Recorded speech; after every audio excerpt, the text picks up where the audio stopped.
Pelarangan ibadah kembali dan kembali terulang lagi.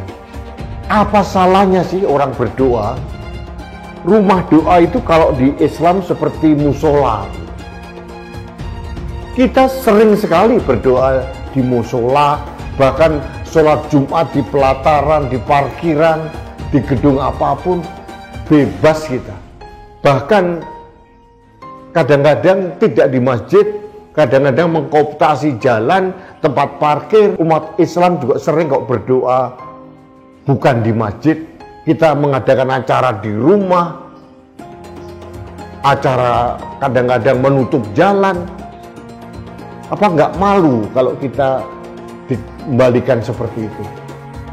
Saya berulang kali mengatakan bahwa cabut SKB 2 Menteri, karena itu biang keladi sulitnya teman-teman saya, saudara-saudara saya yang beragama selain Islam untuk minta izin mendirikan rumah ibadah.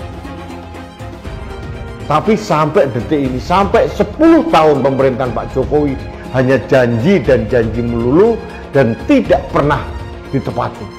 Termasuk Menteri Agama yang sekarang. Aku sendiri udah biasa kena rasis sejak dari kecil di Indonesia. Kok bisa? Kebetulan ini langsung ada contohnya dari Bang Tiar Nasution yang ngirim pesan cinta ke aku.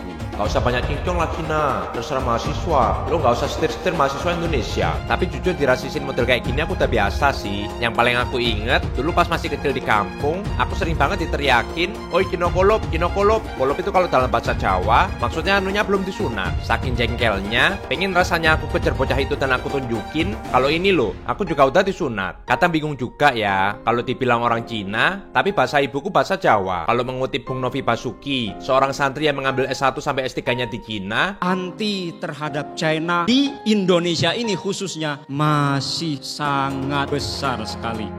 Buat umat Kristen dimanapun kalian berada, saya sudah sering menyampaikan ini dan saya akan bilang ini sekali lagi. Jika kalian sedang berdoa di rumah atau di ruko, ada Pak RT atau Pak RW atau Pak Kades datang menanyakan izin atau mengatakan peruntukan rumah ini bukan untuk ibadah. Ini adalah intoleransi, pelarangan hak ibadah yang dilindungi undang-undang. Umat Kristen ibadah itu sama dengan umat Islam sholat. Jadi persamaannya dengan sholat, bukan dengan pengajian. Umat Islam sholat di rumah atau di ruko tidak perlu minta izin. Begitu juga umat Kristen ibadah di rumah atau di ruko tidak perlu minta izin siapapun. Ini diatur di SKB 2 Menteri bab 1 pasal 3, ibadah di rumah atau ibadah di ruko tidak perlu pakai izin. Yang perlu izin itu mendirikan gereja. Kalau berdoa aja tidak perlu izin. Semoga jelas ya. Bantu sebarkan lagi video ini agar diketahui banyak jemaat Kristen lagi. Terima kasih. Kita tidak bikin kerusuhan, Pak. Ya, mohon maaf pengertian. Nah, ini ibadah kepada Tuhan, Pak Bun. Itu aja ya, Pak RT. Kita memang dari mana-mana tempat, karena memang kita minoritas, kita sedikit. Itu loh. Jadi tolong pengertiannya. Melakukan kegiatan. Ini ada Pak RW, Pak RT. Setiap warga melakukan kegiatan, harus ada izin dari lingkungan. Nah, itu yang saya tidak berat. Ya, kegiatan apa dulu, Pak? Kegiatan apa dulu? Semuanya. Yang kalau tadi contohnya Pak Lurah, jalan kepang. Kita ini ibadah bukan kegiatan, Pak. Ini ibadah, bukan kegiatan. Ya, aku njaluk lho kene dibatasi kegiatan. Nggak bisa, Pak. Tidak seperti itu. Sing dibatasi itu sing seperti apa, Pak? Bentar, sing dibatasi itu yang seperti apa? Kami hanya minggu saja loh ibadah raya. Yang lainnya enggak. Sabang ini sudah membunuh 36.000 orang Palestina. Kemarin saja 210 orang sudah mati dibunuh oleh Israel. Malu. Sangat, you can hide. Sangat, you can hide. You make me for genocide. You make me for genocide. Sangat, you can hide. Sangat, you can hide. You make me for genocide. You make me for genocide. Kan kemarin ini kita ribut nih Pak. Ributnya soal isu ada yang tidak boleh mengatakan salam selain agamanya. Begitu Pak ya. Nah saya berharap ada institusi yang seperti Bapak, ya jelas gitu ya. Wantanas bikin statement bahwa kita harus meneruskan budaya seperti ini. Begitu. Jangan sampai salam-salam itu diatur-atur lah. Begitu ya. Nanti ada orang-orang yang kalau seperti kami Saya nggak takut dilarang-larang, karena saya tahu apa yang menjadi kepercayaan saya, my belief, Pak. Saya kira lembaga seperti Bapak ini bisa memberikan satu sikap kebangsaan yang jelas kepada publik begitu, dan mengayomi kita-kita ini sebagai orang yang nasionalis. Orang-orang yang menyerbu adik-adik Unpam kemarin ketika mengadakan malam Rosario itu, kalau mereka itu dilahirkan di NTT atau di Papua atau ditakdirkan oleh Allah untuk lahir di Eropa sana, mungkin tidak mengenal Islam, mungkin juga tidak mengenal apapun, bisa jadi tidak beragama, atau memang dilahirkan menjadi Katolik, dilahirkan menjadi Protestan. Karena kita semua ini mengikuti agama orang tua kita. Lalu kita kemudian merasa petentang-petenteng bahwa kita adalah penguasa bumi ini karena saya Islam. Saya menjadi Islam karena saya dilahirkan di Madura dari orang tua beragama Islam, maka Islamlah saya. Kalau saya dilahirkan di tempat lain yang dimana di situ tidak ada orang Islam, mungkin saya tidak akan beragama Islam. Jumlah manusia di bumi ini kurang lebih 8 miliar. Orang Islamnya kurang lebih sekitar 2 miliar. Sampai seberapa kuat kita gelisah oleh berbagai perbedaan, sementara yang berbeda dengan umat Islam hari ini kurang lebih sekitar 6 miliar. Sanggup sampean membawa sebilah pisau untuk melawan orang yang berbeda? Orang masih sibuk menghitung dosa orang lain, seperti yang menyerbu adik-adik kita ini, hanya karena berbeda. Sampai kapan kita itu harus gelisah dengan keimanan yang berbeda, keyakinan yang berbeda, agama yang berbeda, sementara kita masih punya orang yang berbeda 8 miliar lain, kurang lebih 6 miliar lain. Belum kita berbicara sesama umat Islam. Ini adalah efek dari ulama-ulama yang kadang-kadang menyerukan kebencian kepada pemeluk agama lain, menyerukan kebencian dan permusuhan kepada orang yang berbeda. Ini adalah ulama-ulama yang tidak wajib untuk diikuti, bahkan haram untuk diikuti. Ini hanya akan semakin membuat jelek wajah Islam dan syiar Islam.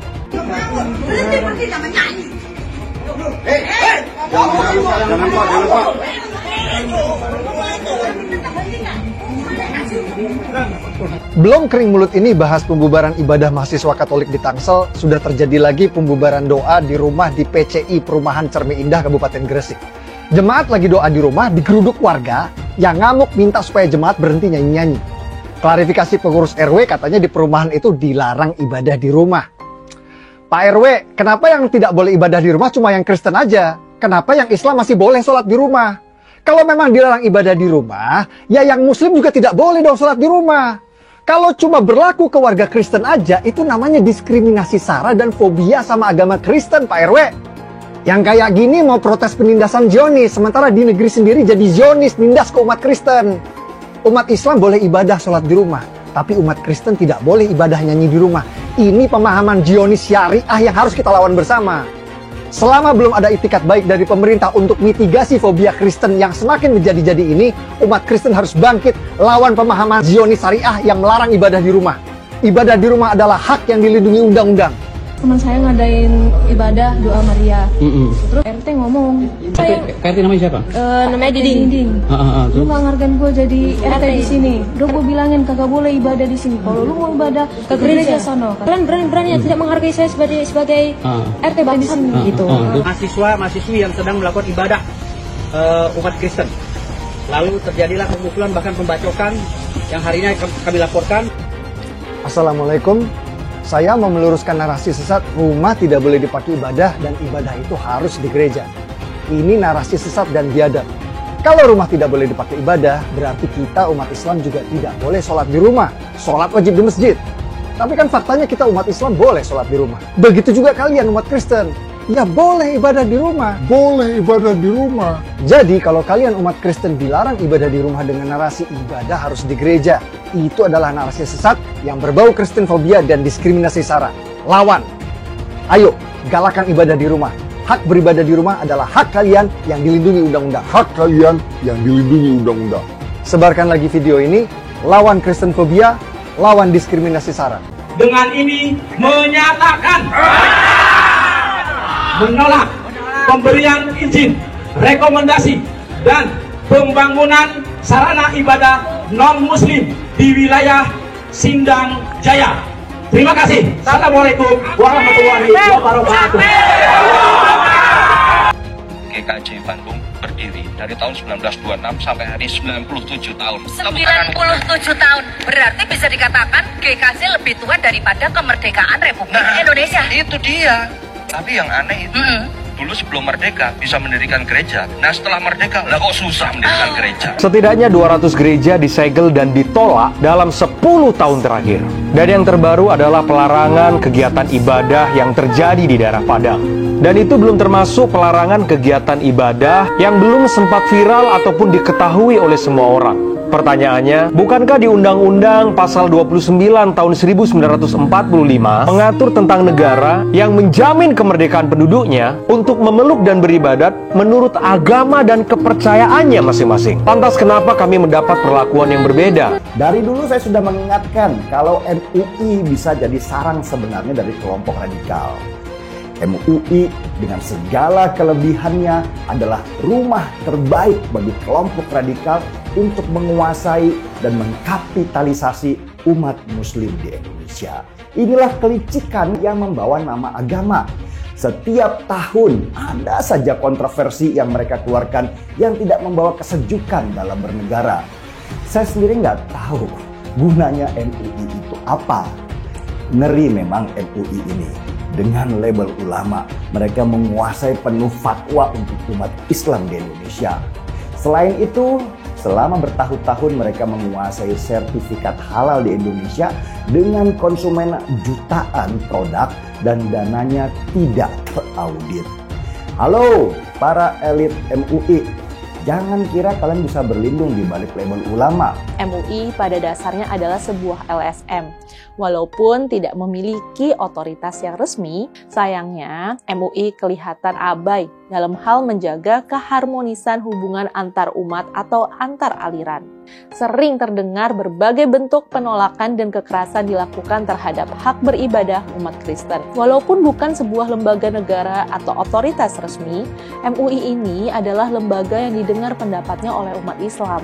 Karena itu, salah satu pihak yang seharusnya berperan untuk menghentikan aksi-aksi semacam ini adalah MUI. Tantangan terbesar yang harus dihadapi MUI saat ini adalah kelompok-kelompok yang tidak toleran atau bahkan kelompok-kelompok radikal. Saya lihat perhatiin sikap MUI ini semua, setiap ada membuat fatwa itu yang tidak menyenangkan, yang ingin buat gaduh. Sepertinya Anda nih bermusuhan sekali dengan yang namanya non-muslim. Yaitu seperti Anda memandang selain Islam itu kafir. Ini lembaga apa ini MUI ini lama-lama saya lihat? Apa sih MUI? MUI itu bukan apa-apa buat negara ini. Ada dan tidak ada MUI itu nggak menambah sebetulnya. Justru keberadaan MUI ini membuat masalah. MUI itu cuma sebatas ormas kok. Ini semua muslim loh, mayoritas ini yang menolak MUI, termasuk saya menolak MUI. Justru Anda membuat onar. Rakyat se-Indonesia termasuk saya ingin MUI dibubarkan. Jadi lebih bagus bubarkan MUI, bubaran MUI, cukup ada Departemen Agama. Sumbernya atau dalang dibalik pelarangan pendirian rumah ibadah adalah MUI. MUI membuat surat yang mana melarang sebenarnya pendirian ibadah ini. Pelarangan rumah ibadah terus berlangsung, dan ini akan terus terjadi kalau dibiarkan. Mereka percaya menolak atau menghancurkan gereja adalah langkah yang bukan hanya diridhoi, tapi bahkan juga diwajibkan oleh Allah. Karena mereka percaya dengan ayat-ayat Al-Quran yang menurut mereka memerintahkan umat Islam untuk memerangi kaum kafir. Ayat-ayat memerangi kaum kafir itu memang ada dalam Al-Quran. Tapi makna kafir di sana tidak pernah berarti semua orang non-muslim. Karena itu sungguh mengherankan bahwa MUI merasa tidak perlu bersikap soal pelarangan gereja ini. Pendiaman ini menyebabkan serangan terhadap umat Kristen terus berlangsung. Bila MUI terus membiarkan kejahatan ini terus terjadi, nama Islam akan terjerumus ke dalam lembah kehinaan. Bahkan lebih dari itu, bila MUI bungkam, MUI sebenarnya sedang membiarkan para pelaku penyerangan dan perusakan itu berada di jalan yang sesat. Akibatnya Islam nampak sebagai sebuah agama yang penuh kebencian, permusuhan, dan sama sekali tidak bisa disebut sebagai agama damai. MUI harus menyerukan dihentikannya pelarangan gereja. MUI harus menyerukan umat Islam untuk menganggap umat Kristen sebagai saudara. Asalnya gedung ini tidak digunakan lagi untuk kegiatan ibadah. Yang mencoreng kota Binjai dari kereligiusannya, dari kedamaiannya. Kita meminta supaya tidak ada kegiatan di sini. Kami dari masyarakat yang berada dari lingkungan 1 sampai 6 turun untuk dilarang beraktivitas tersebut. Jadi kalau misalkan ada tamu, tadi kan kami dengar. Kami dengar di bawah. Kami berdoa cuma 12 orang. Ya, cuma kan izinnya itu. Poin penting di SKB 2 Menteri ini yang perlu kita ketahui bersama. Pada bab 1 pasal 3 dari aturan SKB 2 Menteri disebutkan, rumah ibadat adalah bangunan yang memiliki ciri-ciri tertentu yang khusus dipergunakan untuk beribadat, tidak termasuk tempat ibadat keluarga. Poin pentingnya adalah tempat ibadat keluarga tidak perlu pakai izin. Apa itu yang dimaksud dengan tempat ibadat keluarga? Kalau di Islam namanya musola, kalau di Kristen namanya kapel atau rumah doa. Apakah perlu izin untuk bikin musola di rumah atau di ruko? Tidak. Begitu juga untuk bikin kapel di rumah atau di ruko, tidak perlu minta izin. Jadi umat Kristen ibadah di rumah atau di ruko tidak perlu minta izin. Saya ulang, tidak perlu minta izin. Banyak Pak Pendeta dan jamaat tidak tahu pengecualian ini, sehingga mereka pasrah saat ada yang datang membubarkan. Ibadah di rumah dan di ruko sama seperti umat Islam sholat jamaah di musola rumah atau di musola ruko. Dibolehkan oleh SKB 2 Menteri dan tidak perlu minta izin pada siapapun. Jadi tolong pahami pengecualian ini dan jangan lagi mau dibubarkan. Kita mau jujur, SKB 2 Menteri hanya berlaku bagi kaum minoritas saja. SKB 2 Menteri seringkali digunakan menjadi instrumen atau alat untuk menggebuk kaum minoritas, mengancam kebebasan beribadah. Mirisnya tidak terlihat semangat dan kesungguh-sungguhan dari Kementerian Agama dan pemerintah Indonesia untuk merevisi SKB 2 Menteri ini. Itu sebabnya saya mau mengajak melalui video ini, sama-sama kita berjuang untuk menegakkan konstitusi dengan tujuan utama merevisi kembali SKB 2 Menteri ini. Ya, saya tidak mau suatu saat anak-anak saya ketika tumbuh dewasa masih harus berjuang untuk kebebasan beragama. Mari sama-sama bergandengan tangan, berjuang untuk merevisi SKB 2 Menteri ini sehingga Indonesia menjadi rumah yang nyaman bagi semua golongan dan semua agama. Sebenarnya penegakan hukum di Indonesia ini untuk orang-orang intoleran itu sudah bagus, asal jangan pernah berpikir kalian minoritas. Kalau kalian tidak melaporkan, bagaimana bisa diproses? Nunggu sejuta umat bersuara menyuarakan itu, tapi cuma komentar, tindakannya nggak ada. Bilangnya apa? Kita cuma minoritas. Itulah karena kalian tidak nasionalis, makanya kalian itu mengecilkan diri kalian sendiri. Kita ini punya hak yang sama di Indonesia, ya. Semua yang beragama itu mempunyai hak beribadah. Sejauh ini, cuma teman-teman dari Dharmapala loh yang berani menuntut keadilan, bukan karena mereka minoritas, tapi karena mereka punya hak yang sama sebagai warga negara Indonesia. Apakah dalam prosesnya teman-teman Dharmapala itu lancar-lancar saja? Tidak. Kasusnya pernah ditolak dengan alasan laporannya sudah ada atau sudah ada yang melaporkan. Tapi mereka terus kawal, terus kekeh. Akhirnya mantan Menteri Roy Suryo bisa dimasukkan ke penjara atas dasar penghinaan terhadap lambang-lambang agama. Apalagi ini yang menyetop orang beribadah, bukan siapa-siapa pula. Terus kenapa alasannya kalian tidak mau bersuara? Kalian tidak mau melakukan, kalian tidak mau melaporkan. Kenapa? Bersatu, berbuat. Jangan cuma diam. Mengenai kebebasan beribadah dan kebebasan beragama.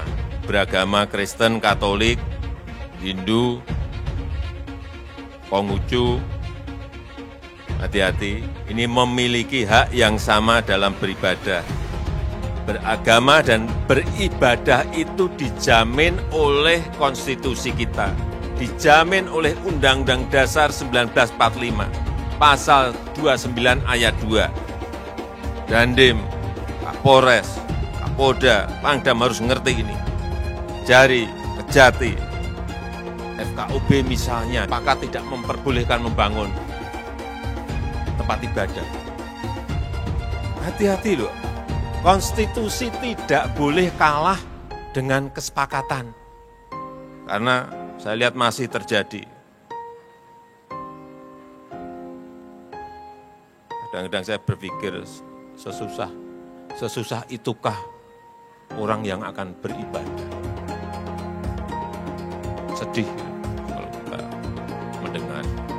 Bagaimana dalam agama Islam seorang muslim karena jabatannya dia memberi izin berdirinya rumah ibadah seperti kelenteng, gereja.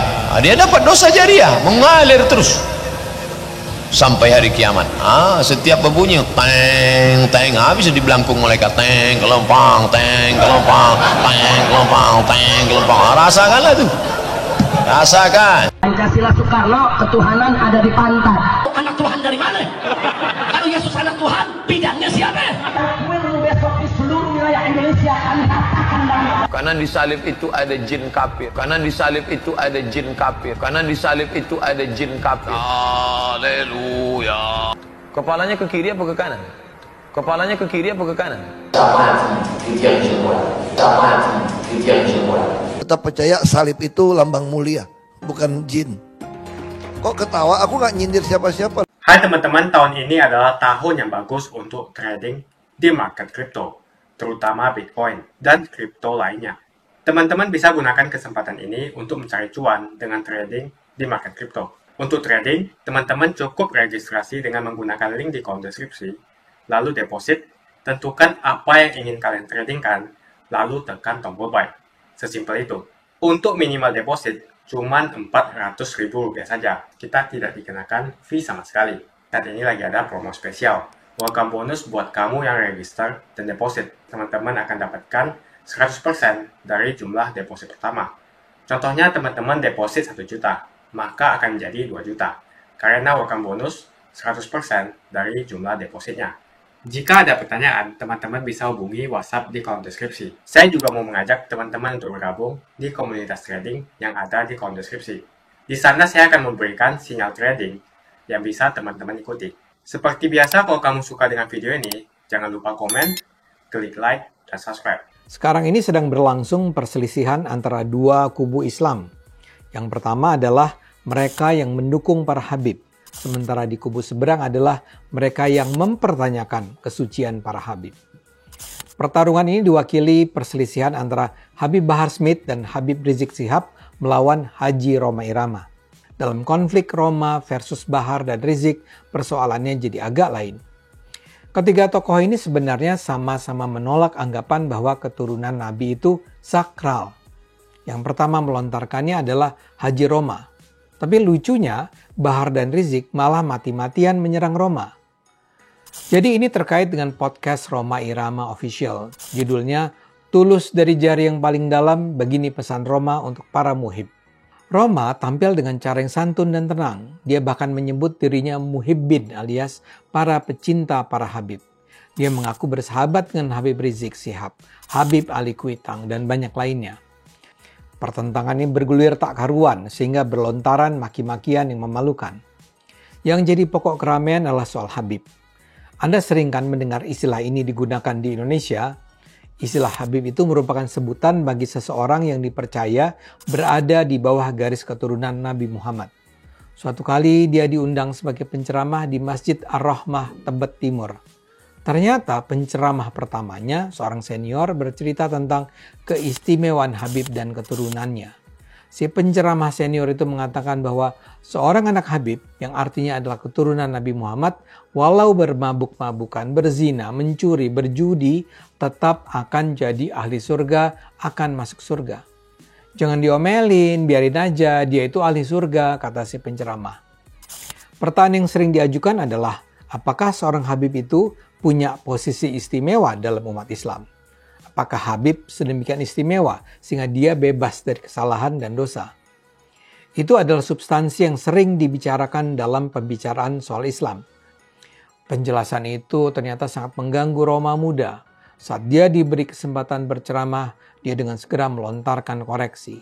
Dengan tegas, Rhoma menyatakan tidak setuju dengan ceramah sebelumnya. Dia bilang, surga adalah untuk orang bertakwa, sementara neraka untuk ahli maksiat, kalaupun orang itu adalah keturunan Rasulullah.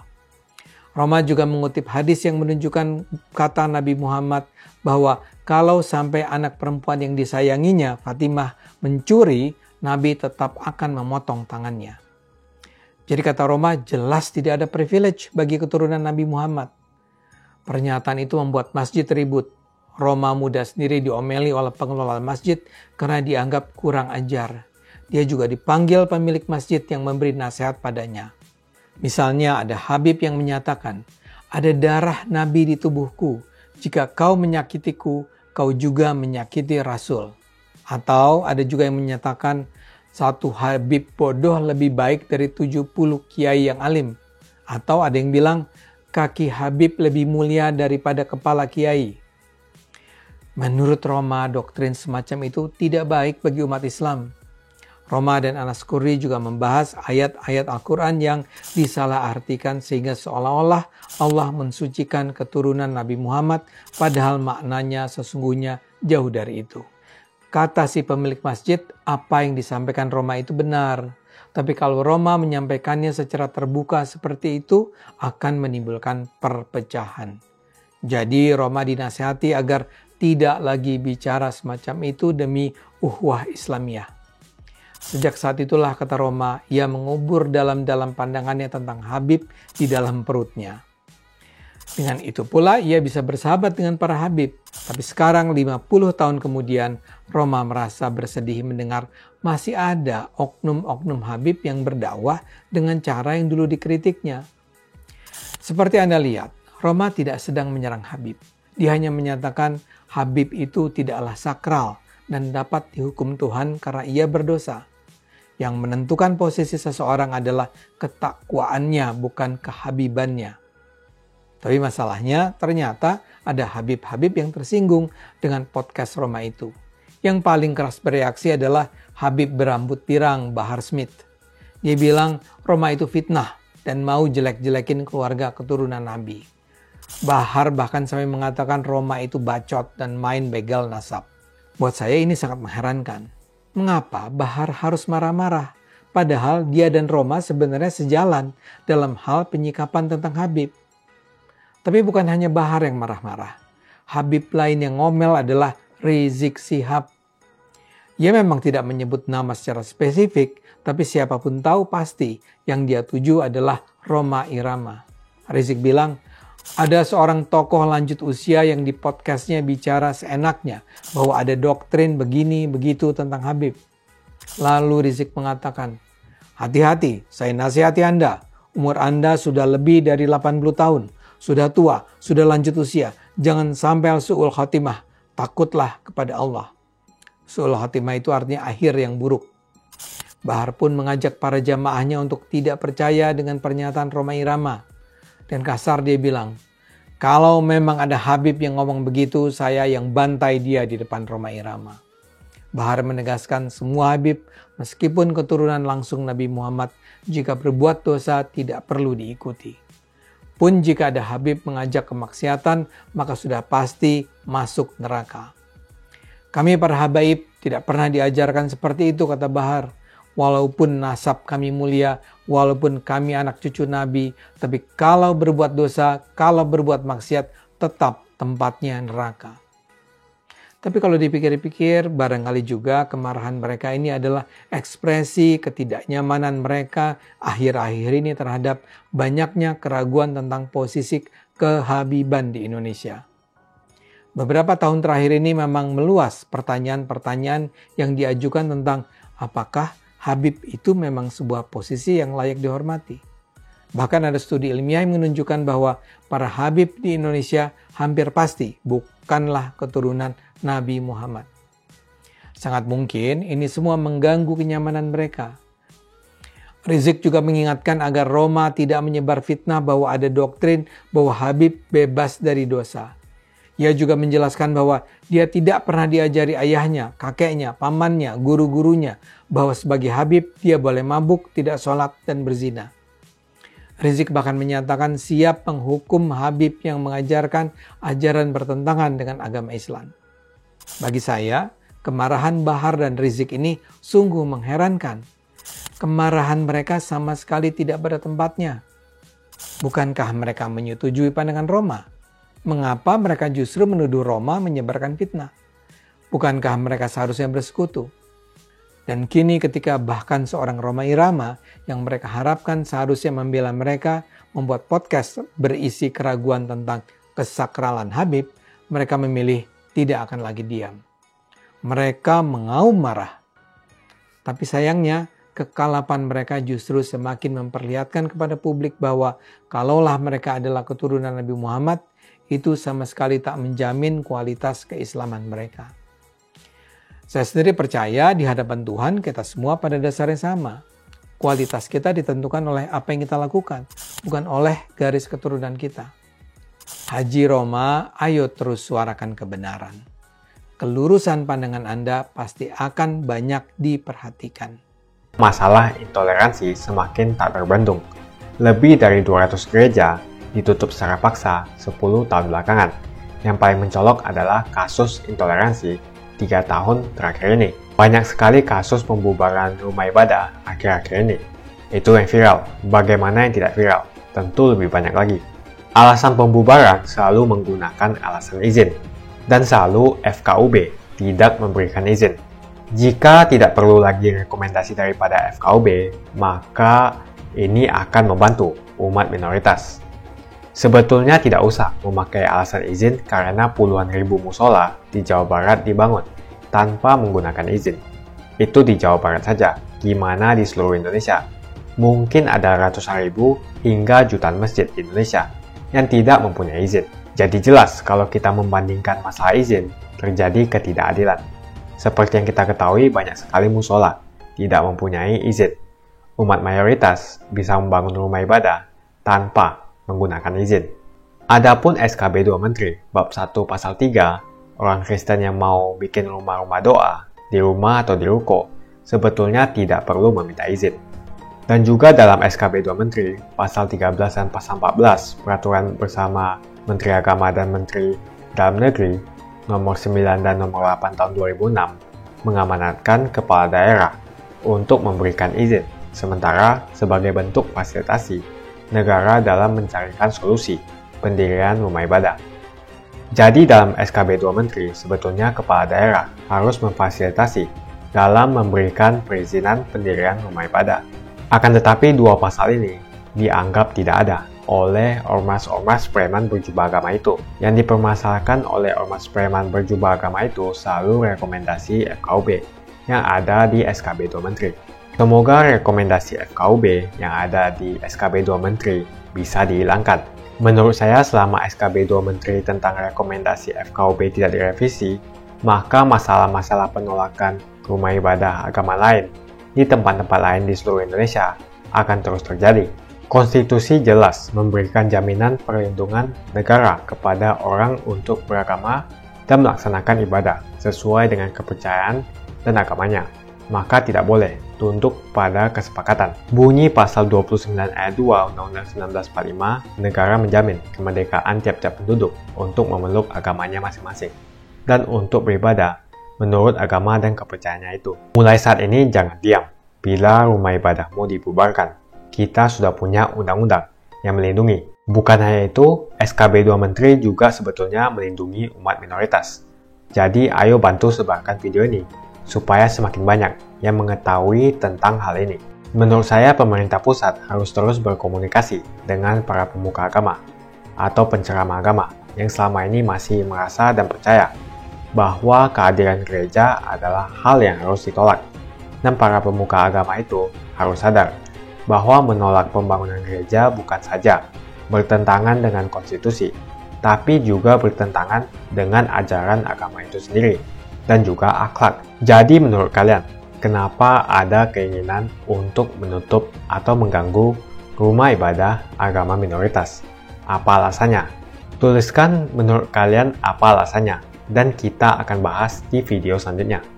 Jika kalian suka dengan pembahasan saya tentang perizinan rumah ibadah, pastikan Anda semua menekan like di video ini. Dan bagikan video ini ke teman dan family Anda supaya mereka semua mengetahui informasi ini. Tekan tombol subscribe dan bunyikan lonceng notifikasi supaya kamu tidak ketinggalan info dari channel Jonas Leong.